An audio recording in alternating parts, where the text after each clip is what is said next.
नमस्कार। आज हम भारतीय संविधान के एक बहुत ही ज़रूरी और कह सकते हैं अक्सर बहस का विषय बनने वाले पहलू पर बात करेंगे, संसदीय विशेषाधिकार।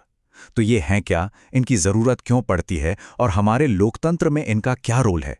चलिए आज इसी की गहराई में चलते हैं। हमारा आज का ये पूरा डिस्कशन सीधे तौर पर इसी सवाल के इर्द गिर्द घूमेगा। हम हर एक पहलू को, हर एक बारीकी को विस्तार से समझने की कोशिश करेंगे, ताकि जो भी कॉन्स्टिट्यूशनल लॉ के स्टूडेंट्स हैं उन्हें इसकी एक गहरी और स्पष्ट समझ मिल सके। तो चलिए सबसे पहले शुरुआत करते हैं इन खास अधिकारों की संवैधानिक नींव से। आखिर ये संसदीय विशेषाधिकार हैं क्या और संविधान में इनका जिक्र कहां और कैसे किया गया है? देखिए, सबसे जरूरी बात यह समझना है कि ये कोई व्यक्तिगत फायदे नहीं हैं जो विधायकों को मिलते हैं, बल्कि ये एक लोकतंत्र को सही तरीके से चलाने के लिए बहुत जरूरी हैं।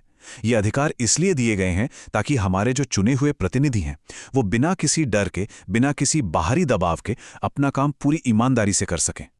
और दिलचस्प बात यह है कि हमारा संविधान केंद्र और राज्य दोनों ही स्तरों पर लेजिस्लेटिव बॉडीज के लिए एक जैसी ही व्यवस्था बनाता है।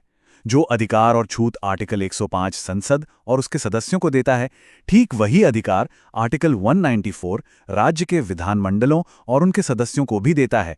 मतलब सिस्टम बिल्कुल एक जैसा है। तो अब जब हमने इसकी नींव को समझ लिया है, तो चलिए अब उन खास स्वतंत्रताओं पर फोकस करते हैं जो संविधान ने दी हैं। ये कौन कौन सी हैं? संविधान में इन दो स्वतंत्रताओं का बहुत साफ साफ जिक्र है, ताकि सदन में जो भी बहस हो वो पूरी तरह से निडर होकर हो सके। पहला, आर्टिकल 105(a) के तहत सदस्यों को सदन के अंदर बोलने की पूरी आज़ादी है, मतलब एब्सोल्यूट फ्रीडम ऑफ स्पीच। इसका सीधा सा मतलब यह है कि सदन में कही गई किसी भी बात के लिए उन पर किसी भी कोर्ट में कोई केस नहीं हो सकता। दूसरा, आर्टिकल 105(2) कहता है कि अगर सदन की कार्यवाही को उसके अधिकार के तहत छापा जाता है तो उस प्रकाशन के लिए भी किसी पर कोई मुकदमा नहीं चल सकता। अब इन दो स्पष्ट रूप से लिखे गए विशेषाधिकारों के अलावा भी कई दूसरी शक्तियां हैं। आर्टिकल 105(3) में ये लिखा था कि जब तक संसद इन्हें कानून बनाकर परिभाषित नहीं करती, तब तक ये वही होंगे जो 1950 में ब्रिटिश हाउस ऑफ कॉमन्स के पास थे। इनमें क्या क्या शामिल हैं? जैसे सिविल मामलों में सदन के सत्र के दौरान और सत्र शुरू होने से 40 दिन पहले और खत्म होने के 40 दिन बाद तक गिरफ्तारी से छूट। हाँ, एक बात ध्यान रखने वाली है कि यह छूट आपराधिक मामलों में यानी क्रिमिनल केसेस में लागू नहीं होती। इसके अलावा सदन को अपनी कार्यवाही के प्रकाशन पर रोक लगाने, बाहरी लोगों को सदन से बाहर रखने और अपने विशेषाधिकारों का हनन या अवमानना करने पर किसी को भी सजा देने का अधिकार भी मिला हुआ है। अगर इस तरह का जो डिटेल्ड एनालिसिस हम कर रहे हैं वो आपको इन मुश्किल कानूनी कॉन्सेप्ट्स को समझने में मदद कर रहा है, तो इस प्रस्तुति को जरूर लाइक करें और कानून की ऐसी ही गहरी समझ के लिए चैनल को सब्सक्राइब करने पर भी विचार कर सकते हैं। लेकिन सोचिए, क्या होता है जब ये विशेषाधिकार न्यायपालिका की शक्ति से टकराते हैं? केशव सिंह का जो ऐतिहासिक मामला है वो इसी संवैधानिक टकराव को हमारे सामने लाता है। एक ऐसा मामला जिसने लोकतंत्र के दो सबसे मजबूत स्तंभों, विधायिका और न्यायपालिका को आमने सामने लाकर खड़ा कर दिया था। इस केस का घटनाक्रम बहुत ही नाटकीय था। जरा समझिए, उत्तर प्रदेश विधानसभा ने केशव सिंह नाम के एक व्यक्ति को, जो सदन का सदस्य भी नहीं था, सदन की अवमानना के लिए जेल भेज दिया। अब उनके वकील ने हाईकोर्ट में हैबियस कॉर्पस यानी बंदी प्रत्यक्षीकरण की रिट दायर की। ये एक कानूनी आदेश होता है जिसके तहत अदालत किसी भी हिरासत में लिए गए व्यक्ति को अपने सामने पेश करने का ऑर्डर देती है, ताकि ये जांचा जा सके कि उसे हिरासत में रखना कानूनी है या नहीं। हाईकोर्ट के दो जजों ने केशव सिंह को जमानत पर रिहा कर दिया। इस पर विधानसभा ने जो किया वो हैरान करने वाला था।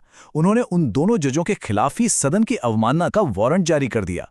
बस यहीं से एक अभूतपूर्व संवैधानिक संकट खड़ा हो गया, जिसके बाद राष्ट्रपति को आर्टिकल 143 के तहत सुप्रीम कोर्ट से इस मामले पर सलाह मांगनी पड़ी।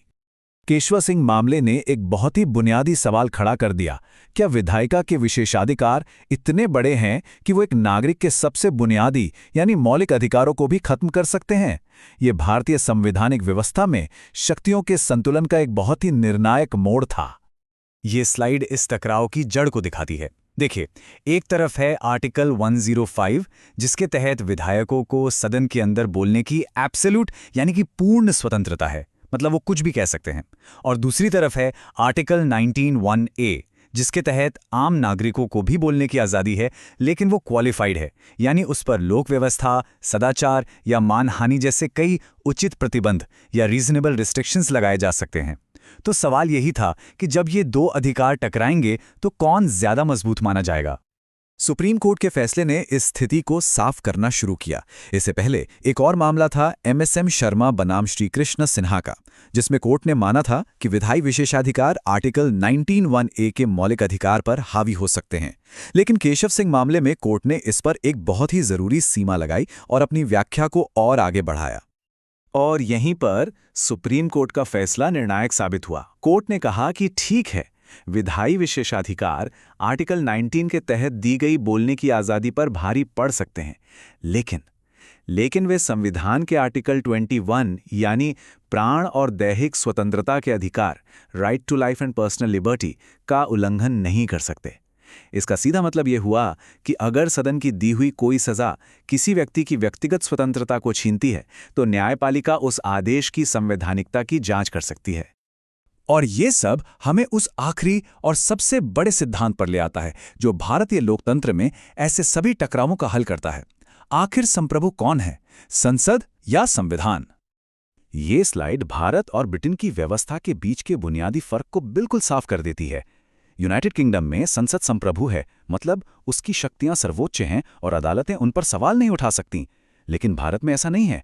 भारत में संविधान सर्वोच्च है। संसद हो, कार्यपालिका हो या न्यायपालिका, सभी अपनी शक्ति संविधान से ही लेते हैं और उसके नियमों के अधीन हैं। कोई भी संस्था संविधान से ऊपर नहीं है। और यही हमारा सबसे महत्वपूर्ण निष्कर्ष है। संसदीय विशेषाधिकार यकीनन बहुत शक्तिशाली हैं, इसमें कोई शक नहीं, लेकिन वे असीमित या निरंकुश नहीं हैं। न्यायपालिका संविधान के संरक्षक के तौर पर काम करती है। ये सुनिश्चित करती है कि सरकार की कोई भी शाखा, चाहे वो विधायिका ही क्यों न हो, अपनी संवैधानिक सीमाओं को न लांघे। अंत में भारत में अंतिम शब्द संसद का नहीं, बल्कि भारत के संविधान का है।